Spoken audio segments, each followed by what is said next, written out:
Shalom Ibu Bapak, saudara-saudari terkasih dalam Kristus. Berjumpa kembali dalam pertemuan Gokil Go Kitab Suci bulan Juni tahun 2021. Tema pertemuan kita pada bulan ini adalah tentang benih yang akan kita renungkan nanti dalam Injil Markus bab 4 ayat 26 sampai dengan 34. Saudara-saudari terkasih, berbicara mengenai kerajaan Allah, Yesus kerap kali menggunakan perumpamaan. Ungkapan kerajaan Allah seringkali dipakai dalam Injil Markus dan Lukas, sedangkan dalam Injil Matius lebih sering dipakai istilah kerajaan surga. Dalam perikop kali ini kita akan melihat bagaimana Yesus menggambarkan kerajaan Allah dengan memberikan dua perumpamaan. Yang pertama mengenai benih yang tumbuh, dan yang kedua kerajaan Allah itu digambarkan seperti biji sesawi.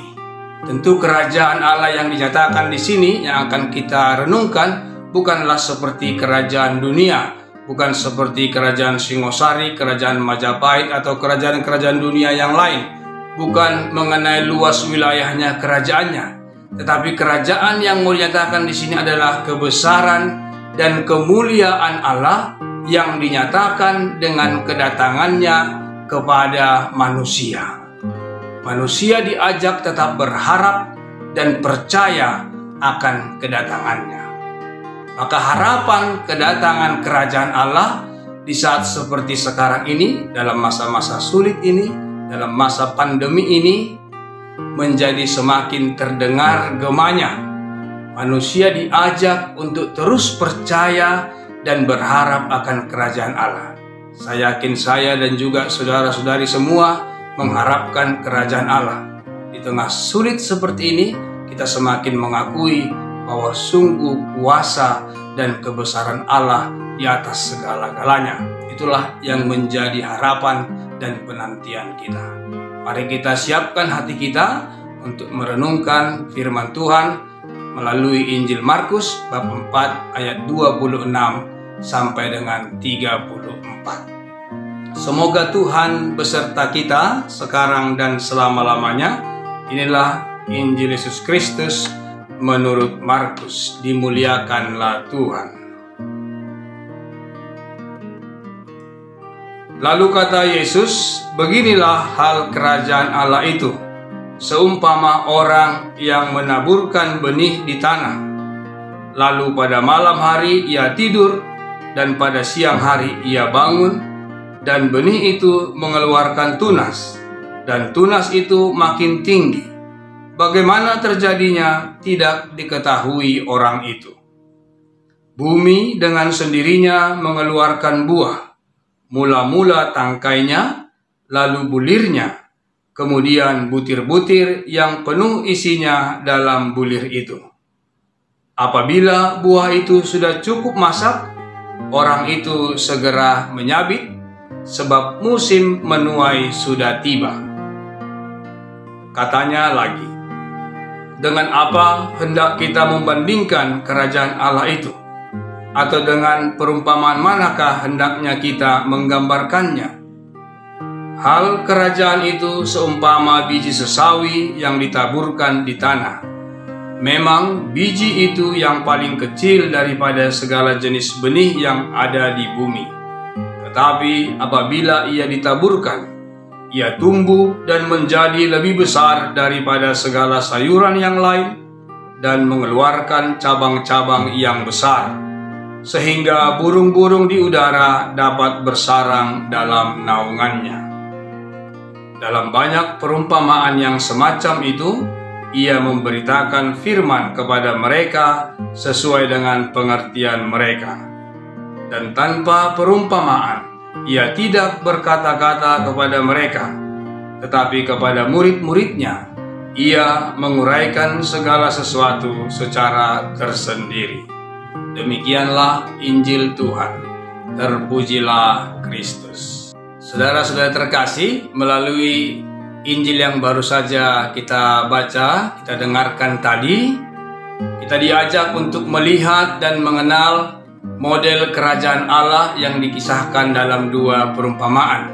Yang pertama tadi dikisahkan hal kerajaan Allah seumpama benih yang tumbuh pada ayat 26 sampai dengan 29. Pertumbuhan kerajaan Allah digambarkan dengan benih yang ditaburkan dan dibiarkan bertunas, bertumbuh, berbuah, dan dipanen pada musimnya. Bagaimana kita diajak untuk mengerti tentang perumpamaan ini?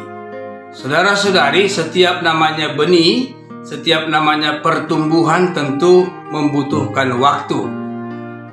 Tidak ada benih yang begitu ditanam langsung tumbuh, tetapi ada waktunya, ada masanya. Kalau kita juga melihat bagaimana Yesus berkeliling di Galilea mewartakan kerajaan Allah. Ia berjalan terus mewartakan kerajaan Allah agar setiap orang bisa mendengarkan, mengetahui Injil kerajaan Allah. Banyak orang yang mendengarkan tentang pengajaran, tentang pewartaan Yesus tentang kerajaan Allah. Tetapi juga tidak sedikit yang menolak pewartaannya. Tetapi Yesus tetap fokus pada tujuan utamanya, mewartakan kerajaan Allah. Artinya memang dibutuhkan waktu untuk sampai pada saat yang dinantikan.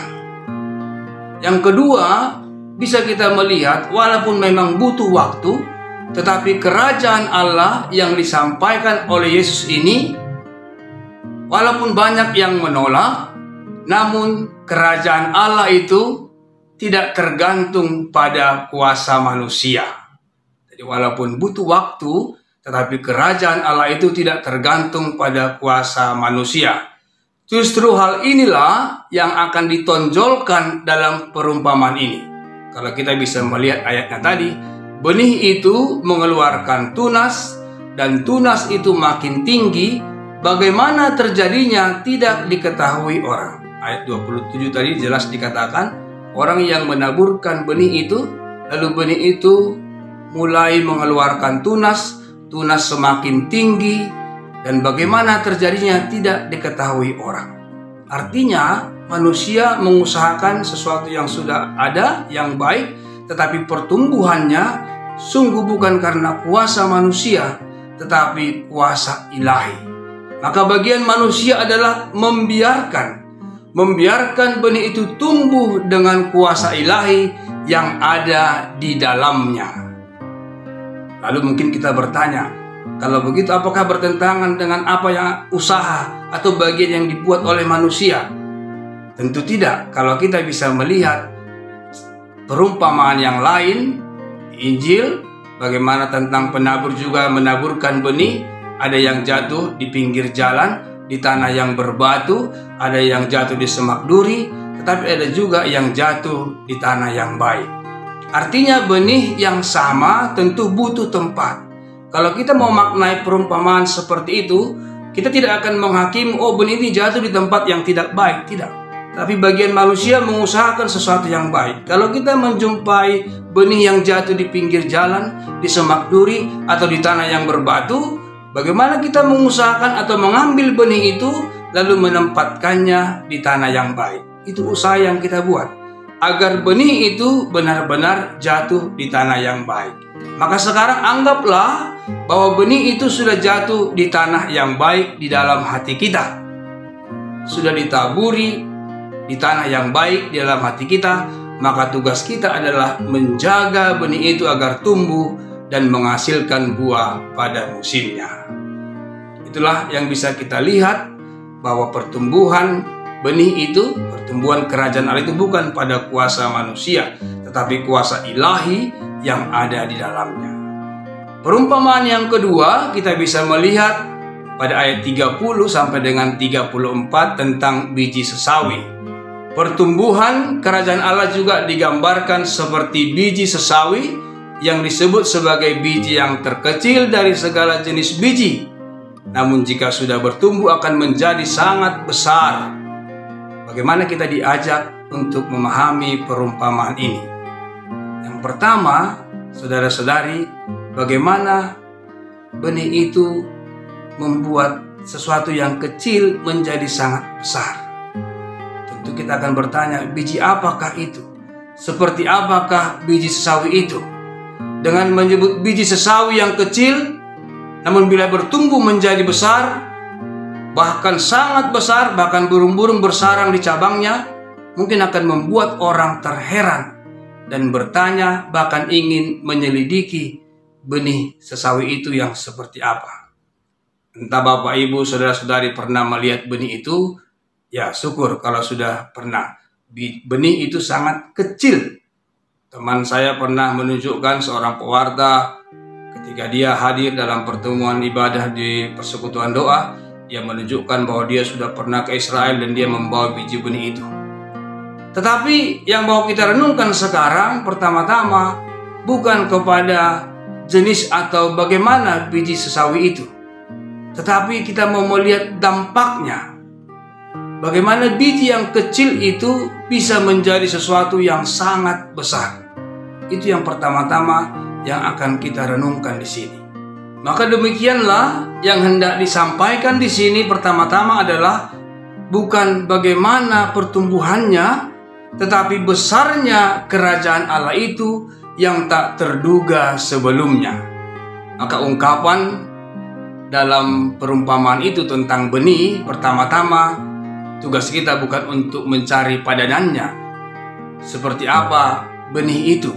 Tetapi yang mau diajak adalah justru Yesus memakai kata benih biji sesawi itu membuat orang semakin heran. Orang akan banyak bertanya, seperti apa biji sesawi itu? Nah, demikian juga pewartaan kerajaan Allah itu mengajak orang supaya menjadi heran dan ingin tahu seperti apa sebenarnya kerajaan Allah itu. Justru itu menjadi bagian dari warta kerajaan Allah yang misteri, namun sesuatu yang pasti. Pertumbuhannya nyata dan kita sangat merindukannya. Yang kedua, saudara-saudari, sekalipun pewartaan kerajaan Allah itu sesuatu yang mengherankan dan sesuatu yang misteri, namun sungguh nyata dan buahnya boleh dirasakan oleh semua orang. Pewartaan inilah yang terus-menerus digemakan. Inilah yang terus diwartakan Yesus dengan dia berjalan berkeliling, yang pada akhirnya semua orang melihat, datang dan merasakan ketenangan dan kedamaian. Seperti digambarkan burung-burung datang dan membuat sarang di cabang-cabangnya. Artinya mendapatkan suatu ketenangan dan kedamaian di dalamnya. Maka dengan memberikan kedua perumpamaan itu, Yesus mau memberi kita tentang kerajaan Allah. Kita diajak untuk menyadari dan percaya bahwa kuasa ilahi terus bekerja. Walaupun tidak selalu langsung tampak secara nyata, tetapi suatu proses yang terus berjalan dan pasti pertumbuhannya dan pada akhirnya orang bisa merasakan. Dalam masa pandemi ini, saudara-saudara terkasih, bagaimana kita bisa menanggapi benih yang ditaburkan di dalam hati kita masing-masing. Dalam penjelasan di atas, kedua perumpamaan mengenai kerajaan Allah itu akan kita pahami sebagai ajakan untuk membiarkan benih itu tumbuh dengan daya ilahi yang ada di dalamnya. Bagaimana kita menghormati kebesaran dan mengherani kebesaran kemuliaan Allah yang dinyatakan dalam hidup kita yang selalu dan segera tampak. Dengan demikian, perumpamaan ini menjadi pengajaran yang menumbuhkan rasa percaya akan daya ilahi itu sendiri yang terus berkarya dalam hidup kita. Saudara-saudari terkasih, itulah yang akan kita renungkan melalui dua perumpamaan yang Yesus gambarkan tentang kerajaan Allah. Mari kita merenungkan sekali lagi dan kita melihat buah-buah refleksi yang bisa kita hasilkan lewat permenungan ini. Saudara-saudari, dari dua perumpamaan yang diberitakan Yesus kepada kita diajak untuk memetik pesan yang pertama, tetap percaya bahwa Allah terus bekerja dan firman yang disampaikannya tidak akan kembali dengan sia-sia, tetapi akan bertumbuh jika benih itu jatuh di tanah yang baik dan kita usahakan. Yang kedua, berusaha mewartakan, menghadirkan kerajaan Allah di tengah-tengah dunia, bahkan dalam keadaan sulit sekalipun. Walau hasilnya tidak segera tampak, bagian kita adalah menabur. Pertumbuhannya sungguh ada dalam kuasa Allah. Maka sadarilah bahwa kerajaan Allah itu ada di tengah-tengah kita. Apakah kita mampu merawat benih yang ditaburkan dalam hidup kita dan percaya akan kuasa ilahi yang memberikan pertumbuhan? Dalam keadaan sulit sekalipun, apakah kita tetap percaya, mau datang membangun sarang dalam doa dan puji-pujian kita, dalam segala devosi-devosi kita kepada Tuhan? Artinya kita mau datang dan berlindung kepadanya, karena di sanalah kita akan mendapatkan ketenangan dan damai di dalam Tuhan. Itulah yang menjadi buah permenungan kita. Semoga kita terus belajar mengusahakan agar kita tetap percaya dan sungguh menantikan kerajaan Allah, dan pada akhirnya kita tinggal bersama-sama di dalam kerajaannya. Amin. Tuhan memberkati.